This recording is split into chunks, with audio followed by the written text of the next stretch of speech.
जैसे हम रक्षाबंधन का त्योहार मनाते हैं, ये क्या तुक हुआ कि बहन भाई को रक्षा इसलिए बांधने जाती है कि उसकी रक्षा करेगा भाई। भाई की रक्षा कौन करेगा?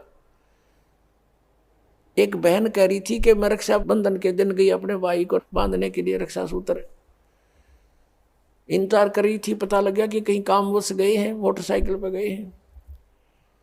कुछ देर के बाद पता चला कि उसकी मृत्यु होगी, उसका शव लेकर आ रहे हैं। जिस भाई से मैं अपनी रक्षा के लिए गई थी उसकी रक्षा भी नहीं हो पाई, वो अपने नहीं कर सका।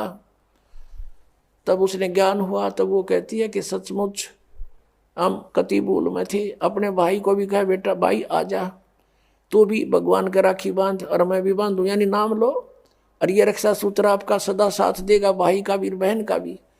और बेमतलब बातें कर रखी।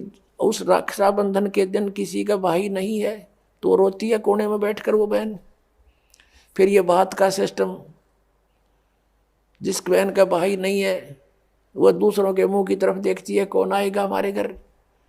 तो पुण्यात्माओं, ये बेमतलब की बकवाद, ये जग की रीत से हमने वापस हटना है और अपने जीवन को नए सिरे से सेट करना होगा। यदि भक्ति करना चाहते हो, समाज के भाव में बहना है तो नो प्रॉब्लम, आप कुछ भी करो, वो आपकी मर्जी, लेकिन भक्ति नहीं चलेगी।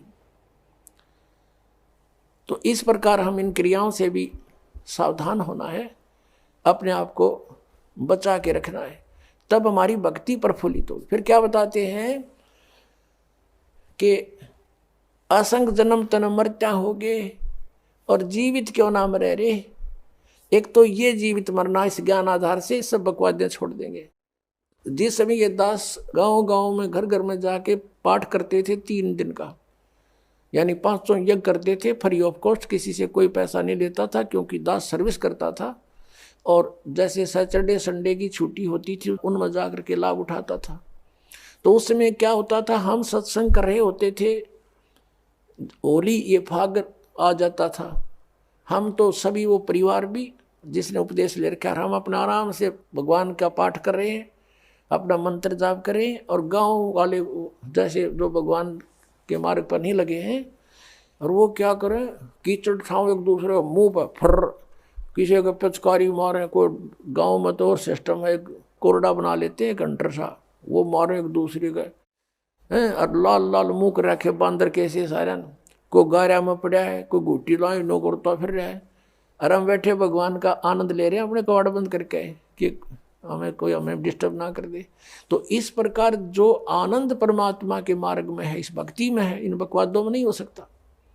तो इस तरह की हमने नहीं करना, क्योंकि हम यहाँ के वासी नहीं हैं और यहाँ सुख नाम की चीज नहीं है। आज हम खुशी मना रहे, 1 मिनट में ना जाने के बिजली गिर जाए।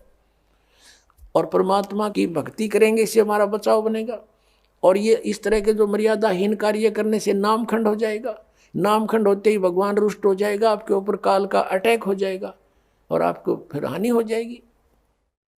तो इस डर से हमने अपना यहाँ टाइम पास करना है और भक्ति की ख्यास करना है, भक्ति बढ़ाते रहना है। धर्म पुण्य जो भी क्रियाएं बताइए सभी करते रहना, आखिरी सांस तक करना पड़ेगा आपको। और दूसरे टाइप से जो जीवित मरना है, कि जैसे आप जी देखते हैं कि नाइट सर्विस में, यानी रात्रि सेवाओं के अंदर बसों में व्यक्ति जाते हैं और फिर सुबह शाम तक वापस आ जाते हैं। वो नाइट सर्विस में किस लिए जाते हैं कि उनको बहुत आवश्यक कार्य होता है और शीघ्र करने के लिए ही वापस आने के लिए गए होते हैं कि शाम तक लौट आऊं। और ऐसे ही एक रात्रि सर्विस में गया, रास्ते में एक्सीडेंट हो गया, वापस आना था, इतनी शीघ्रता थी उसको, इतना आवश्यक कार्य था कि वापस आना था उसको, और दुर्घटना मृत्यु होगी नाइट सर्विस में।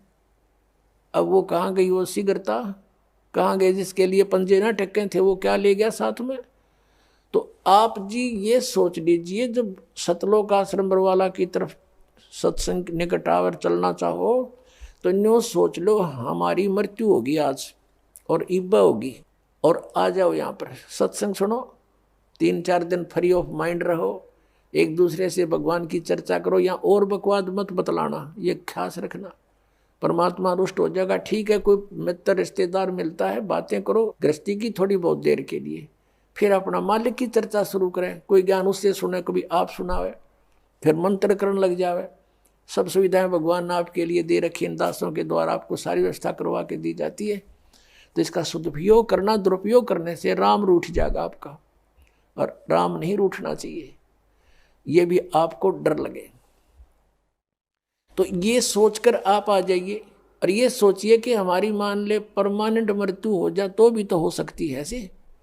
और अब हम 3 दिन 4 दिन 2 दिन जिसा भी समय आप मरना चाहो मरो, और फिर वापस चले जाओगी घर पे, और परमानेंट टिकट कट गई फिर भी तो बात बिगड़ेगी, फिर तो धरा धरा रहेगा सारा, संभाल ही नहीं सकते आप। तो अब जाकर के मान लीजिए तुम समझते हो कि कुछ काम बिगड़ जाएगा, तो अभी तो फिर जाकर संभाल सकते हो, परमानेंट तो नहीं मरे। लेकिन जो परमात्मा के लिए सच्चे दिल से आते पुण्यात्माओं, किसी का आज तक काम बिगड़ा नहीं, बने मिलते, लेकिन वो आपकी श्रद्धा पर डिपेंड करेगा। सतगुरु के दरबार में कमी काहे की ना, अंसा मौज नहीं पावता तेरी चूक चाकरी में। तो इस प्रकार हमने परमात्मा की भक्ति को सुचारू भी रखना।